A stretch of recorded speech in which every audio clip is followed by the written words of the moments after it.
Society 13 Podcast Network. Redefining podcasts. Do you like to listen? Oh, I'm back. All right, let's do this thing the right way. Hey, spooktacular people. This is Stephen Pappas, and I'm an executive producer of the History Goes Bump podcast. Every episode of History Goes Bump is entirely listener-supported. If you'd like to support the show, check out the Support the Show tab at historygoesbump.com. I did it. I did it like everybody else, and nothing weird happened. Guess what? Boo.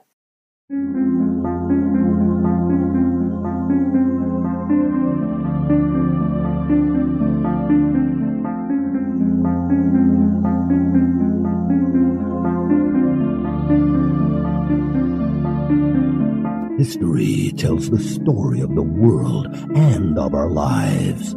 Sometimes that history goes bump in the night.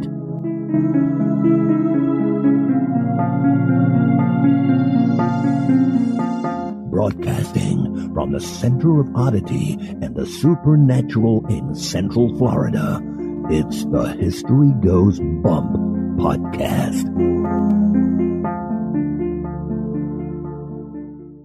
Hello, you spooktacular people. Welcome to this 197th episode of the History Goes Bump podcast. Ghost Tours for the Theater of the Mind. I am your host, Diane. And this is Denise. On today's episode, we are taking you to a location in Michigan, and that is Mackinac Island.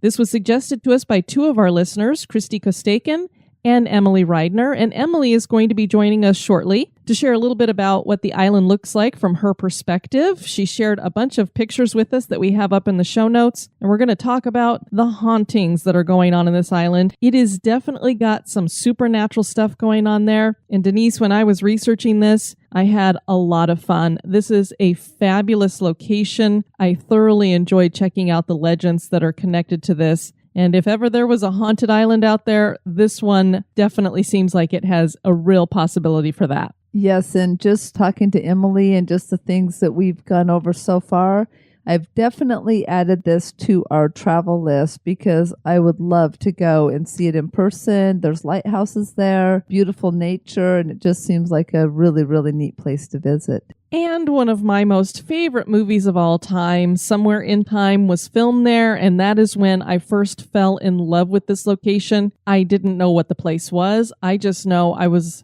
mesmerized by the look of it, the clothing. It really did it for me. So to find out that Mackinac Island is still in that kind of pristine condition where they try to keep it in that Victorian era and where they don't allow cars and such there, just great.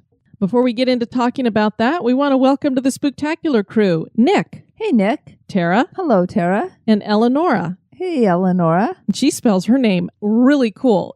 Eleonora. Yes, it's a very unique and fun way to spell it. And now, this moment in Oddity.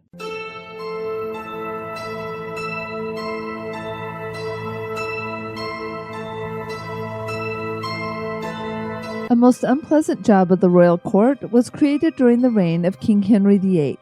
That job was serving as the king's close stool, or the groom of the stool.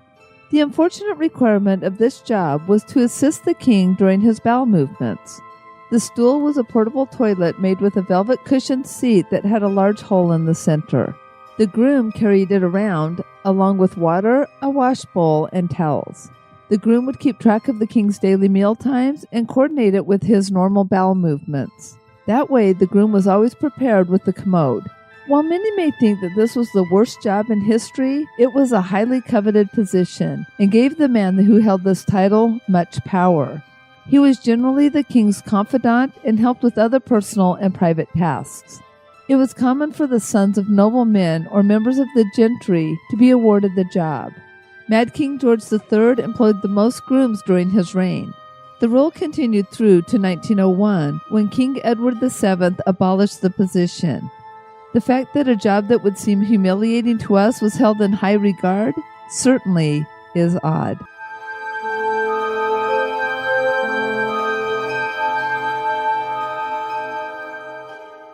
Grab your slippers, hot chocolate, flashlight, and maybe even that baseball bat. And now, this month in history. In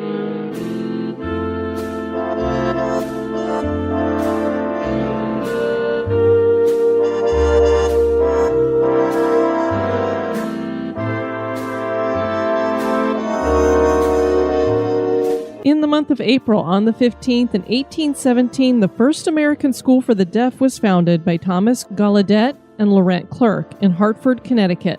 Thomas was visiting his family when he noticed that a young girl was not playing with his brothers and sisters. He went over to her and realized she was deaf. He pointed to his hat and then wrote H-A-T in the dirt. The girl smiled and nodded, and he was inspired to teach the deaf communication. Her father financed a trip for Thomas to go to England to study the deaf schools there. Those schools used an oral method of education that required students to learn to read lips and talk. He was not satisfied with that method and sought out Abbé Sicard, the director of the Institut Royal des Sourds Muets in Paris, France. He joined the director back in Paris along with 2 faculty members from the school named Laurent Clerk and Jean Michaud. He asked Laurent to accompany him back to America. As they traveled back, Laurent taught Thomas sign language and Thomas taught him English. They decided to start their own school and established the American School for the Deaf in 1817. Laurent Clerk became the first deaf teacher of deaf students in the United States.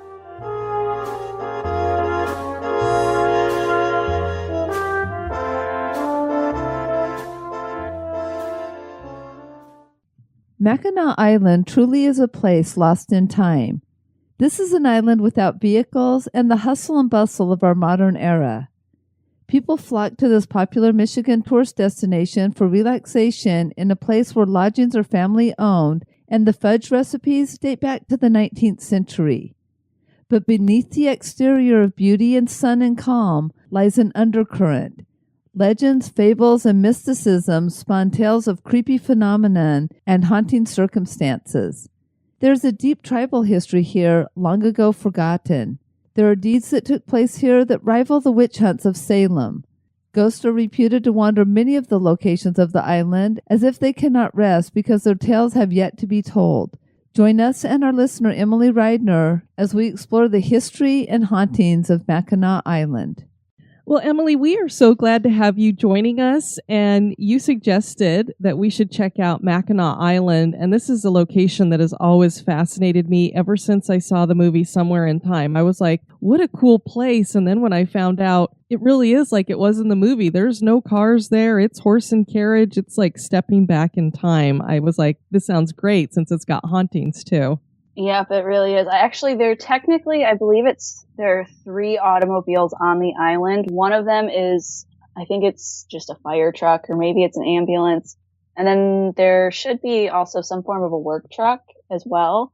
But other than that, there's absolutely no automobiles found on the island. It's all horse and carriage and bikes. Oh, and bikes, of course. Yeah, they joke. I don't know if it's true or not, but apparently you can actually get a speeding ticket if you're biking too fast. That could have been a joke, and my tour guide was just very dry, and I couldn't tell.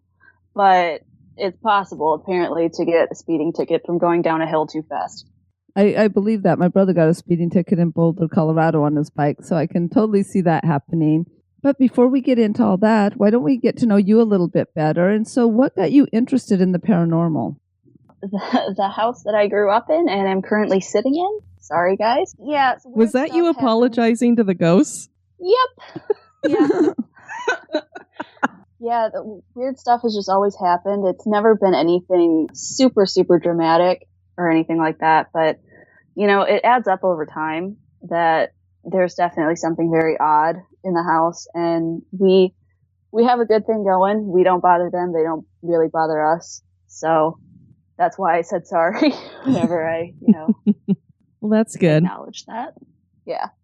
So the next question would be, have you had any experiences? And obviously, yes. Oh, yes. I have a laundry list of them. They do your laundry? That's awesome. Actually, one of them did have to do with whenever I was doing the laundry. My parents were in Hawaii, and, my brother and I are typical kids, and we waited until I think it was about 2 days before they were coming home to do like a deep clean of the house, normal teenagers. And I was in our basement folding laundry, and I heard somebody say, Emily. And I thought it was my brother, but it wasn't, because he was all the way up on the second floor playing video games.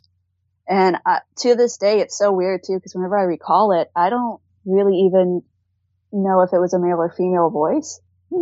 So, yeah. Interesting. How long have you guys lived in the house? My parents moved in October of 87, so a very long time. And have you been there since you were born? I'm not sure how old you are. Yep, I'm 24. I was born in 93. So your entire life you've been in a haunted house? Yep. Wow. Mackinac Island is located in Lake Huron between Michigan's lower and upper peninsulas. Europeans arrived in the 17th century, but before that, the Ottawa tribe lived here. Ottawa means traders or to trade in Algonquin. Native tribes living in the area date back to 900 AD, and archaeologists believe that the Anishinaabe, which were groups of Algonquin tribes that included the Odawa, treated Mackinac as a sacred center, even believing that the Gitchni Manitou, or Great Spirit, inhabited the island. Manitou means spirit or deity in Algonquin. This was the center of the creation of the world, and the island had the shape of a turtle, which fit with their legends of a turtle that would carry the weight of the world on its back. Mishabos is the great hare, and he is a hero in the Algonquin culture. He usually takes the form of a rabbit, but does occasionally show up in human form. He is credited with forming Mackinac Island. The island became a sacred burial place for the tribal leaders for this reason. When I first started doing the research on Mackinac Island, I had no idea that this little island in Lake Huron would be something that these native people would consider to be where creation started. I know, and it's just, I don't know, there's just so many things about this location, it just draws you to it. It really makes you wonder, was it just the shape, or was there something else there that made them attribute so much to this particular location? I would vote that there was probably something there that drew them to believe that. Now we have some really fun names coming up that I can't wait to hear you pronounce. Yes, and so anybody who doesn't like my pronunciation, sorry. As for the name Mackinac, it is derived from Michilimackinac or Machini-Mackinago, which was the name given to a native people group the Ojibwa described as strange, and they claimed that this group would row through the woods, sometimes shooting, but they were never seen. There are a couple of reasons they were not seen. One theory has a historical basis. The Machini-Mackinago were nearly exterminated by the Nadwa, which were a group related to the Iroquois. 2 members of the nation survived, a man and a woman, and they had children, and the entire group shunned humanity and hid. The other theory is more mystical and claims that the Machini-Mackinago ended up becoming a race of supernatural beings, now called the Bagoji Nishnabensag, or Little People. These supernatural beings are considered spirits, and because their origins is the island, it is another reason why it is considered sacred. I have to say, you did very well with those names, I think. Yeah, we'll see once we get the emails coming in saying, what in the heck were you saying? Boy, did you butcher that. But at least I gave it my best effort. You did. And what we have interesting here, Denise, is another one of these tribes of what appear to be little people, because I don't think they would have called them little people unless they were smaller in stature. Yes, and that seems to be very, very common throughout the world. And what I also found interesting is it seems that these really were a group of native people there that were massacred, and yet somehow they became this group of supernatural beings. So what are we looking at here? Were these people that were little people that were massacred because perhaps they were different and a few of them survived? Or are we looking at supernatural beings, spirits? Are these the dead who were massacred and they were these little people? And that's what we see going on here. I'm going to vote for the latter one. That would be more fun for us to think that they're a bunch of ghosts of little people. To me, it makes a lot of sense. Well, Mackinac Island, you sent us some great photos. So obviously you've been there. How many times have you visited? That I can remember right off the top of my head, I want to say 3 times, but I don't know how many times I would have been there as a kid because my mom's from the Upper Peninsula. So we have to pass it in order to go across the bridge to get to where her family is. And it's so easy to just, stop over, take a short ferry ride over to the island and walk around for an hour or 2 and go back, get in the car and drive the rest of the way. Well, it looks like an absolutely gorgeous, gorgeous island. It has everything that I love to do there. It has state parks, kayaking, canoeing. It looks like there's a fort there and butterfly observatory. So I am all game for coming to visit. It is a really, really cool island. It smells kind of amazing, kind of not, because there's so many lilacs, but there's also a lot of horses. So it has a very distinct scent to it as well. Sort of like, well, I was about to say, I love lilacs until you added the horses. That could be interesting. So it's like air Yeah. freshener in the bathroom. Yeah, it kind of is. And it's weird too, because like the wind will hit you just right and you're just like, oh, that's amazing. And then it'll hit you again and you go, no, that's not amazing at all. You know what, though? Not so unsimilar to our neighborhood, because we have a cow pasture nearby. And we also have the orange groves. So we get the orange blossom, which is an amazing smell. The first time I smelled it, it's like, oh my gosh, what is that smell permeating everything? And then the wind shifts and all of a sudden you're like, oh my gosh, let's get inside. This is disgusting. So when you get off the ferry, what do you do? Where do you go? What do you see? So whenever you get off the ferry, you're kind of right at Main Street. You have to go through a little like port area. And you'll see all of these carriages that have luggage just piled up on them, because as horses are available, you can have your luggage just brought to your hotel for you, so you don't have to lug it around.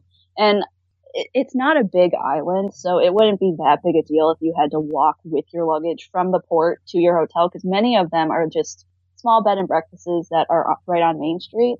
Grand Hotel, though, it would kind of be a sucky walk to get from the port to the Grand Hotel, because it kind of goes up a hill and you don't really want to do that. Walk out of the port and it's literally as if you've just stepped back in time. You've got the old lanterns along the street. All of the houses are absolutely gorgeous and nothing of this era. And then you've got the actual sound of the horses just clopping along the street. And it's kind of surreal in a way, especially if you're much older whenever you first go there, because me as a kid, I was kind of used to it. So going back to the island whenever I was like a teenager, I already kind of knew what to expect. And some of that mysticism was kind of taken away from it for me. Mm-hmm. But if you go there in your teens and above, it's just kind of like, wow, where did I just land myself? Have you stayed overnight on the island? I have not. My parents did, though. End of season-ish at one of the smaller bed and breakfasts on Main Street, which they said was quite eerie, solely because end of season, people really start to clear out of there. The hotel that they stayed at, I want to say they might have been the only guests, and if they weren't the only ones, they were maybe 2 other people there, so they were getting the rooms prepared for shutdown, so they would walk down the hallway and just all of the room doors were wide open, so they could kind of peek in. And at night, there was no real noise other than just slow footsteps of horses. They also stayed at the Grand Hotel for a weekend. There was this wine gathering that they tried out. They found out that was the first year that they were going to be extending the Grand Hotel until after Halloween. Because normally the island shuts down before Halloween. And I can't remember who they were talking to, but it was a woman that worked at the Grand Hotel. And my mom said I could tell that she was not at all excited to be there that long. And she said she got the feeling like stuff kind of happens. She didn't want to be there on Halloween of all days. Interesting. Well, you answered one of the questions I was going to ask you. Is obviously it's not open during the winter, so I was wondering when it shuts down and when it opens up. Shutdown wise, I do believe it is the last week of October. And then open up, it's either end of April or the first week of May. I do know that you can stay there on Mother's Day, but for the most part, people are there June through to September. That's kind of like the really heavy time. Denise, here's an interesting tidbit that you'll love because you're so into national parks. Yellowstone, as most people know, was designated as a national park just 3 years after it. Mackinac was designated as it had the second national park designated there. Very cool. So that means I can get a stamp. Yeah, so you had Yellowstone was first and Mackinac Island's national park is the second. One of the main things I noticed when I went on one of the tourist websites for the island is it mentions fudge a lot. So they have a lot of fudge there. Oh, yeah. So that was another part of the scent thing that I forgot was the Mackinac Island fudge is kind of a thing. I want to say even at the grocery stores around here, you can get Mackinac Island fudge flavored ice cream. It's a huge thing. You don't have to go over to the island to get it. There's so many fudge shops in the actual city that you don't have to go to the island, but it's not real Mackinac Island fudge unless you go over there. And I know that at a lot of the hotels, instead of putting like a mint on your pillow at night, whenever they do a turn down service, they'll actually leave you a little thing of fudge. Okay, I already know we're staying there. The French were the first Europeans to arrive here, and they set up a trading post for their fur trade. The British came and defeated the French and used the island as a strategic port. Above the limestone Straits of Mackinac sits Fort Mackinac, built from the limestone of the bluffs. It was built in 1780 by the British, who held it during the American Revolution, and surprisingly, during that war, it did not see any action. In 1796, the fort officially was handed over to the United States. That lasted until the War of 1812, when the British took back the fort. It was under the command of American Lieutenant Porter Hanks. He was greatly outnumbered, with about 200 men facing 80 British and Native American canoes and small boats. I couldn't find a number, but if you figure you could put at least 5 men in each of those canoes and small boats, and you times that by 80, there was probably double the British coming at them. He surrendered without a fight, fearing his men would be massacred. The Treaty of Ghent, signed in 1815, put Fort Mackinac back in American hands. It is not surprising that Fort Mackinac is reputedly haunted. Typhoid fever ripped through and killed as many as 13 children living at the fort. These children are seen as full-bodied apparitions, and their toys are sometimes found strewn about. There are also the haunting sounds of babies crying. In the guardhouse, people claim to feel cold spots, and orbs have been seen and photographed. In the Officer Hills apartment quarters, furniture moves on its own, and the security motion detectors are set off when nobody is inside. The hospital reportedly has one of the creepiest supernatural occurrences. Phantom limbs are seen. Can you imagine? That would be the worst. It's one thing to just see a phantom body, but just like a phantom arm or leg. That would be really creepy. It would remind me just of like all those horror movies. I'm like, no, thank you. Yeah. Apparitions are also seen at the North Sallyport entrance gate and wall, and the haunting sounds of a fife playing have been heard here too.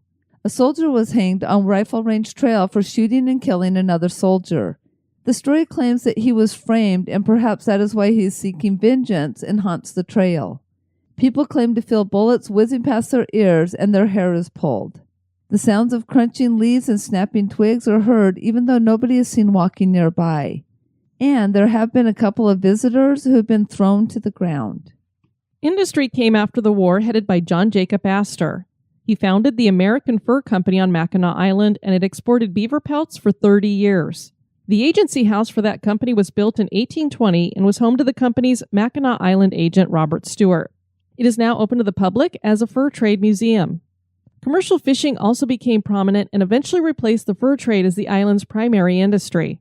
Tourism would take over after the Civil War, and the nation's second national park was established here as Mackinac National Park. Summer cottages were built along the island's bluffs, and shops popped up to sell wares to the tourists. There has been a historical ban on motor vehicles in place on the island since 1898 that remains today.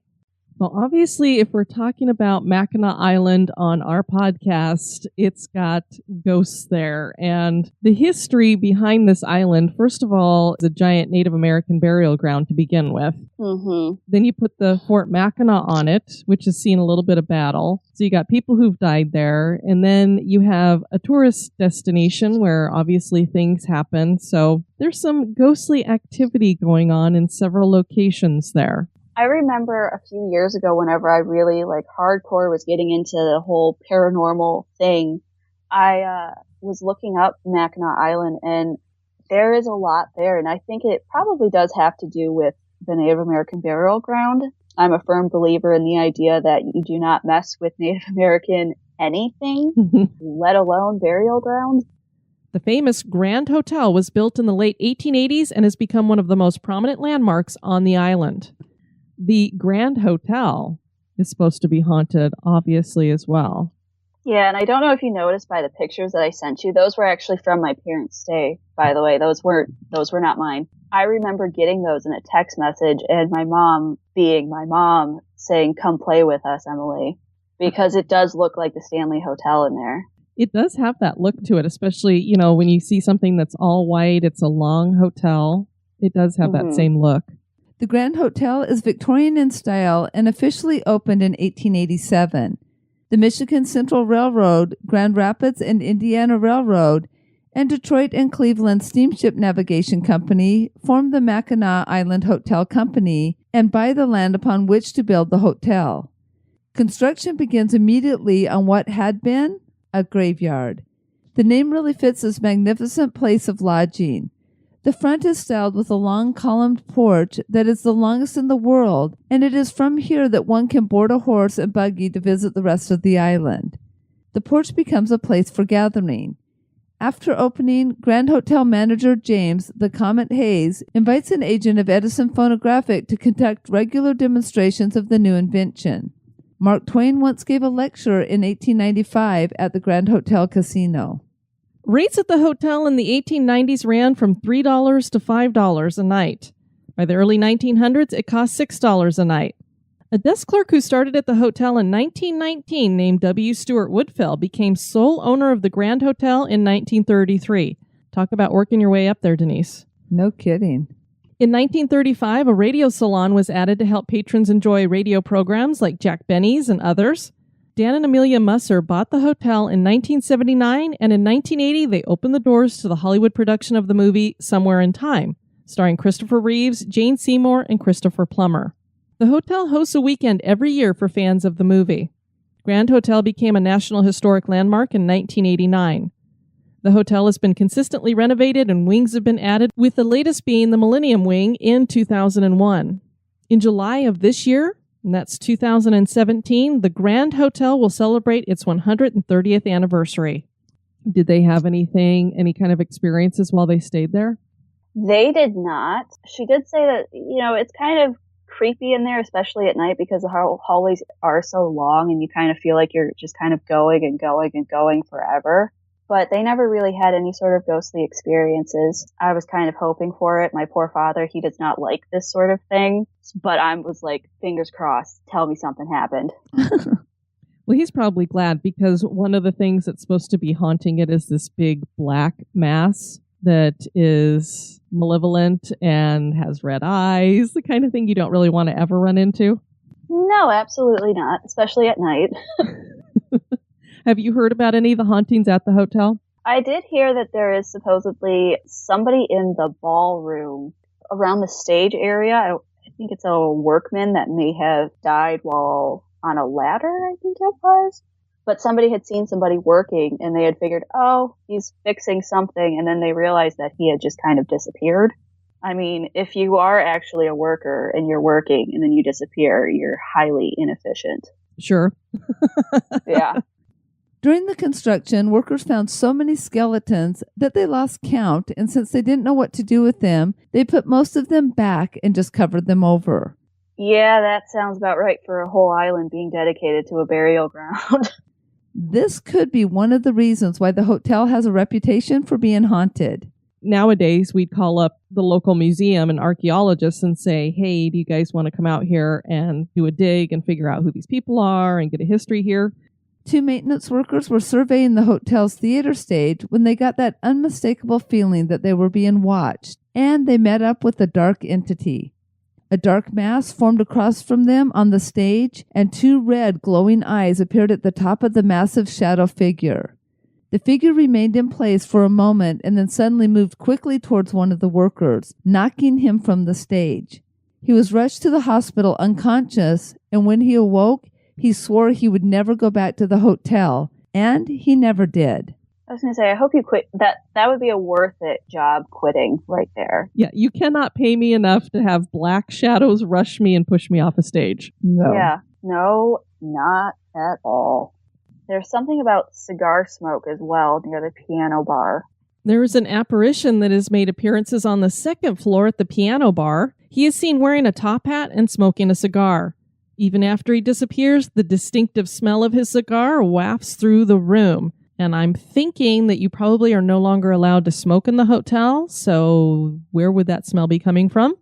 The employee housing is haunted by the ghost of a woman wearing Victorian clothing. She sometimes curls up in bed with the terrified employees. Not sure who she's supposed to be. They don't have a name or anything for her. And we have several pictures that Emily's mom took when they were there on a trip back in 2010. It's just beautiful looking at the carpeting there and the walls. It reminds me of when we go to the boardwalk here at Disney, Denise. Has that same kind of coloring, that seaside boardwalk look. Absolutely. One of the stories actually that I have has to do with the Skull Cave. Ooh, I have not heard about the Skull Cave. So I actually had pulled up a bunch of the Native American legends that actually go with the island, and one of them was Skull Cave. Now, Skull Cave itself was a burial ground, and they supposedly would keep their warriors in that. And back in the days of the British being here and exploring, there was some stuff that went down, as you mentioned, some wars, the Pontiac Wars in particular. Whose name was it? It was Alexander Henry. He was a British explorer. He kind of was in the wrong place, wrong time, and was captured. Can't remember the name of the Indian chief who came and rescued him and couldn't get him away from the area safely, so he stowed him essentially on Mackinac Island in the Skull Cave. And Alexander Henry didn't really know the significance of that, so he thought he was spending the night in this small cave safely, realized he was not getting very comfy because of all the twigs, only to find out in the morning that those were not twigs, they were actually skeletons. Oh, jeez. Yep. That's not a good mattress at all. No, I would not want to be sleeping on a bunch of bones, plus not to mention how uncomfortable it would be. I'm sure they weren't happy about being slept on either. No. Not at all. So do they have people who have seen ghosts in there? I'm not sure if they've seen actual ghosts at the Skull Cave. I would assume that that's probably a pretty active area. Whenever I took my tour, the tour guide did not mention anything in that particular area. In fact, he kind of more or less glossed over any sort of paranormal activity. Mm-hmm. You guys have looked at plenty of places, and you know that some places don't want that to be the draw. Exactly. So they kind of are like, yeah, no, that's not here, even though everybody knows, yes, it is. I did see that they do have a ghost tour there, so there's at least one company that tries to embrace it. So if people are staying overnight, I'm sure that's an option they can do. I'll have to look into that one next time I'm up there. Have you seen the drowning pool over there? Oh, that rings a bell. Is it officially called the drowning pool, or do they call it something else? That's all I know it as, so I'm not sure. I'm not even sure if it actually I'm thinking it still's got to be there. The drowning pool is located between Mission Point Resort and downtown Mackinac. There's a 20-foot drop off of a cliff. It was the perfect spot for torturing women accused of witchcraft. Many may not think of Mackinac Island when one talks of witchcraft trials and hysteria, but it did happen here. While Salem seems to have had its witchcraft trials evolve around the use of natural remedies and a desire to rip property out from under the control of women, accusations of witchcraft at Mackinac seem to have a basis in shutting down brothels and going after prostitutes. There were many brothels that sprang up around the island with the popularity of tourism that began in the late 1700s and early 1800s. The blame for men finding themselves in these dens of iniquity was placed squarely on the women. But of course it was. Their ability to seduce men to come inside was attributed to witchcraft. Never mind that they were scantily clad and had certain parts of the anatomy that men liked, had to be witchcraft. The drowning pool was used in the same way as water tests in other places like Hanover, Salem, New York, and villages in Europe. Rocks were tied around these women's ankles and they were thrown into the lagoon. If they floated, they were declared a witch. If they sank, they were innocent, but also dead. Which, makes perfect sense. I imagine that none of the women floated because in reality we all know that even if women or men are witches, that does not necessarily mean that they can float in water when they have rocks tied around their ankles. It makes me wonder who came up with the ridiculous test. Yes, I have no idea what would make them think that one of the perks of being a witch is that you can float on water when you are tied with rocks. Because most human beings, you turn over on your back and you relax and you can float. Now, there are some people who just sink. I'm one of those lucky people that I just bob like a cork. I have a hard time, like when we used to have to dive down in school when we had the tests and you'd have to dive down and get the brick off the bottom of the pool. I could not do it because I'm like a cork for some reason. Maybe I'm full of holes. Then you would have been accused of being a witch. Just saying. I would have totally been a witch back then because I think even if they tied rocks around my ankles, I might have actually floated. The drowning pool is said to be haunted to this very day by the women who lost their lives in this barbaric practice. Shadows come out of the water and the water remains unstirred. No splashes and no ripples. So there is no explanation for it. You can't say, well, maybe it was a fish jumping or an animal or who knows. The water does not move, but here comes these human-looking forms. They say that it is supposedly one of the scariest and most dangerous places on the island. Huh. Because at first I was wondering if it was maybe around where Arch Rock is. So, because they say that that's kind of the bridge that you cross over and it will determine where your soul is going to be in the afterlife. Yeah, the only thing I see here is it's located between the Mission Point Resort and Mackinac's downtown area. It's a 20-foot drop-off. When I'm looking at the pictures, I mean, there are some drop-offs here, but I don't see like where there would be water near that. Yeah, the lake's dangerous too. The Great Lakes in general are really dangerous, kind of like the ocean is. There's a lot of sunken ships in it, so I would not be shocked at all if they just kind of called it the drowning pool when actually it's just the lake. Another haunted location is the inn at Stone Cliff. Dee Schaefer wrote, "My wife and I stayed at the inn at Stone Cliff. The first night we were in a room on top of the stairs that we were told the staff used as an area to fold clothing and such. We had things move on us while we slept about 3 a.m. that morning, including my luggage being unzipped and a wine bottle breaking open when we slept. Needless to say, I had a sleepless night after, and the bed and breakfast staff didn't want to talk about paranormal activity, although at least one other guest experienced something that night." The Bogan Lane Inn is also apparently haunted. The ghost of a little girl reportedly haunts this location. Staff and guests have seen and heard her ghost, and they describe her as having long hair. She plays with the piano and has been heard saying that she wants to go home. And yet another resort that has some hauntings is the Mission Point Resort. It is said to be the most haunted place on the island. Have you been out to the Mission Point Resort at all? Not the Mission Point Resort, no. The first structure here was built in 1782 by British Captain Daniel Robertson after he became the commander of Fort Mackinac. It was a small house about a mile from the fort, and the captain used it to entertain his fellow officers. He had brought 2 of his slaves with him, Jean and Marie Jean Banga. He freed them when he was reassigned. After several years, the outcrop where the house was built collapsed, and people started calling it Robertson's Folly, which over time changed to Robertson's Folly. And nobody knows why the name change happened. It's probably like playing that game telephone. Somebody changed the name somewhere along the way. A mission house was built in the area in 1825 by the Protestant church, and a school was opened. That is how the location came to be known as Mission Point. The mission shut down in 1837 when the state of Michigan was admitted to the United States. A man named Edward Franks bought the unused mission building in 1845 and decided to open a hotel. He added a 3rd story and reopened it as Mission House Hotel in 1849. The Franks family ran the hotel until 1939 when they sold the property. It was reestablished as a boarding house. In 1946, a judge named Miles Phillimore bought the property and offered it as a summer place for the moral rearmament movement. The moral rearmament movement began in England in 1908 under a man named Frank Buckman. In the 1920s, it gained a foothold in the universities of the United Kingdom, and it was finally given the name the Oxford Group. It changed its name to Moral Rearmament Movement in 1938, and this is when the ideology really had its heyday up until the 1950s. And before that time, it was more of a religious thing, and then it started getting very political.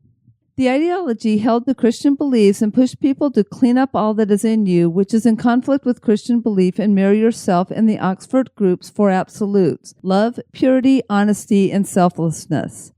Open yourself up to divine guidance and share your sins with someone you trust. And through this, you will find a healthy and lasting freedom.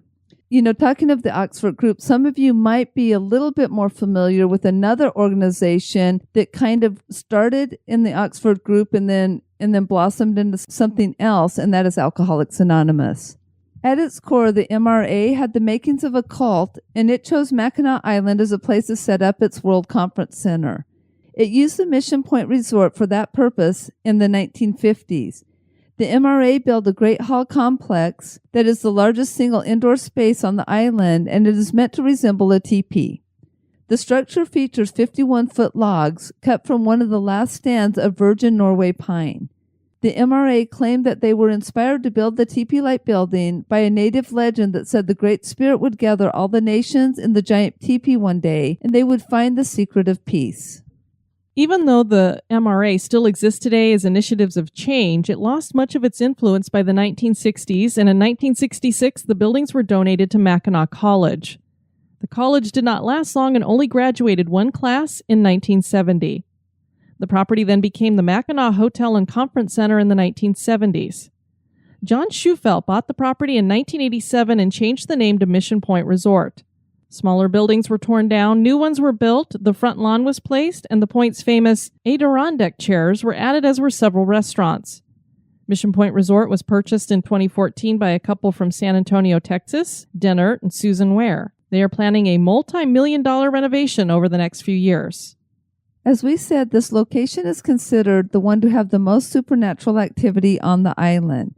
Harvey is the most famous ghost at this location. He was a student at the college who fell madly in love with another student. He asked her to marry him, but she refused. He walked off into the woods, despondent, and committed suicide. He was declared missing in February, and his body was found in July.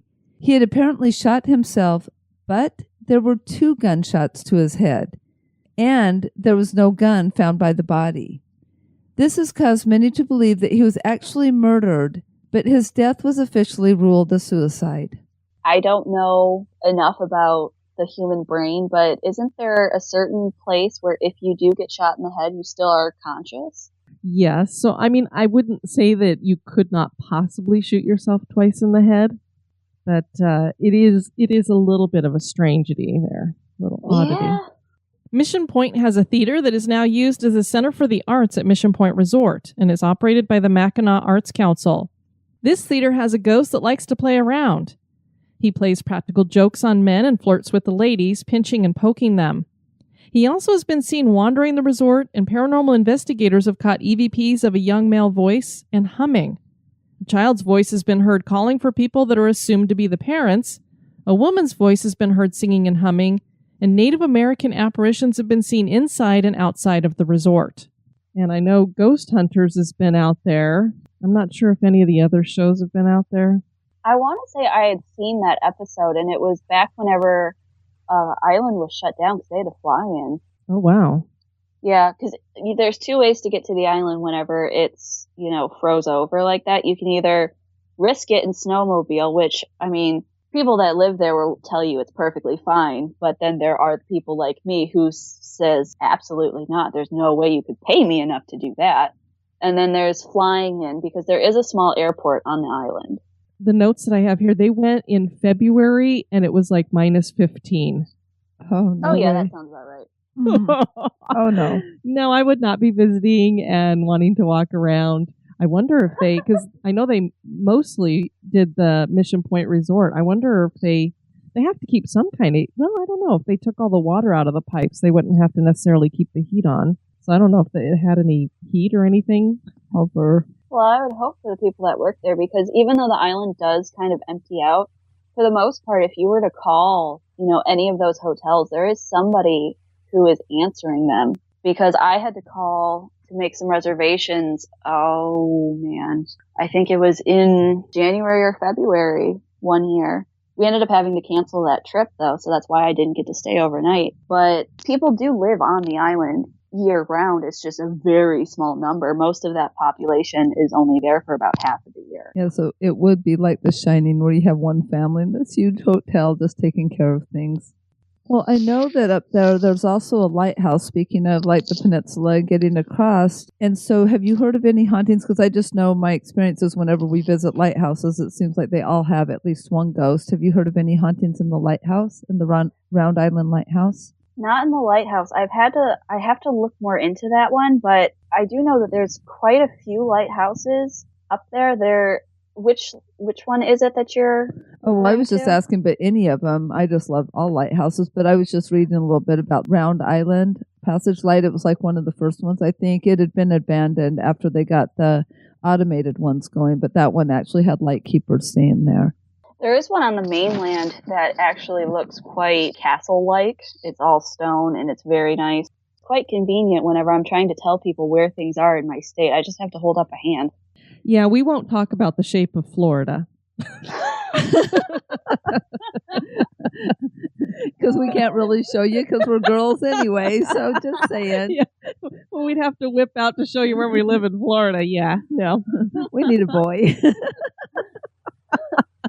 Well, Emily, we want to thank you for suggesting this to us and joining us to talk about it and give us kind of a bird's eye view of it because we've never been there. So it's always nice to have somebody who can describe the location to us. Oh, absolutely. Thank you for having me. Alrighty. Okay. Bye-bye. Bye. Bye. The legends and lore of Mackinac Island are captivating. The beauty of the island is an intense draw, and for those of us who love to embrace the past and get away from the hustle and bustle of the city, it is perfect. But something from the other side seems to be stirring here. Are there really that many spirits at unrest here? Is Mackinac Island haunted? That is for you to decide.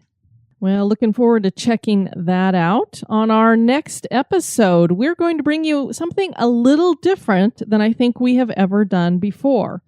We're going to host a roundtable, and we've done that before when it comes to the theme of Halloween. But this one is going to have a different theme. It's going to be about Shakespeare. We've had people suggest that we do Shakespeare as a life and afterlife. The problem is, well, there's a couple of problems. Number one, we can't find anywhere that Shakespeare seems to be haunting. Number two, that might be because there is some dispute as to who Shakespeare really was and if he wrote all of the works that are attributed to him. And wouldn't you know, in our little old spooktacular crew, we have several people that have different theories when it comes to that. So they're going to be joining us in the next episode to discuss these different theories. Then, of course, we have to get into a little bit of the supernatural. Anybody that's read many of the plays of Shakespeare, you know that he used to like to use ghosts quite a bit as characters in those plays. So we'll be talking about his use of ghosts. We'd love to have you check out our website at historygoesbump.com. And Denise, if people want to send us some feedback, where can they do that? They can do that at historygoesbump@gmail.com. And you can send us feedback in a variety of ways. Some people like to message us over on the History Goes Bump page, and Bayla did that. Said, "Hi girls, the Summer Wind podcast was especially fascinating. I just loved it. I also just wanted to share that when Diane says at the end of each podcast, you take care now, I feel like you really mean it. Love you guys." So I wrote her back and I said, we absolutely do mean it. We want you guys to take care. Matthew Hearens has drawn a picture of our ghost in parachute pants. It is fabulous. I've put it up on our Instagram. Absolutely love it.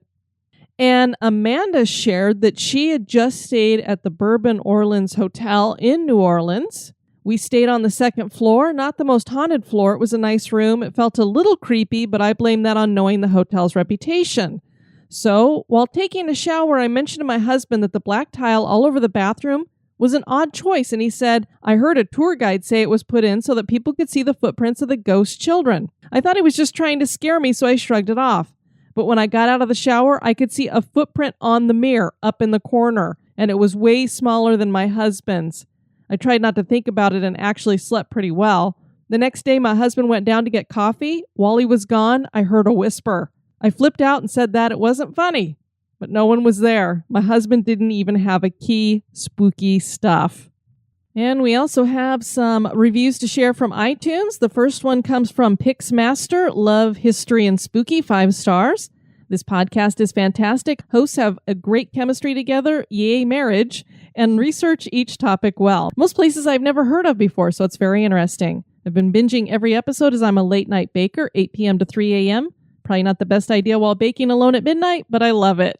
Make sure you don't burn yourself if you get spooked. And then we have Lady Night, 1985, fascinating history and ghost lore, 5 stars. I kept hearing about this podcast through others I listened to, and I'm so glad I finally checked it out. If you love to watch those true ghost stories on TV, then check this one out. Don't get turned off by the first few episodes, as the sound quality and format greatly improve.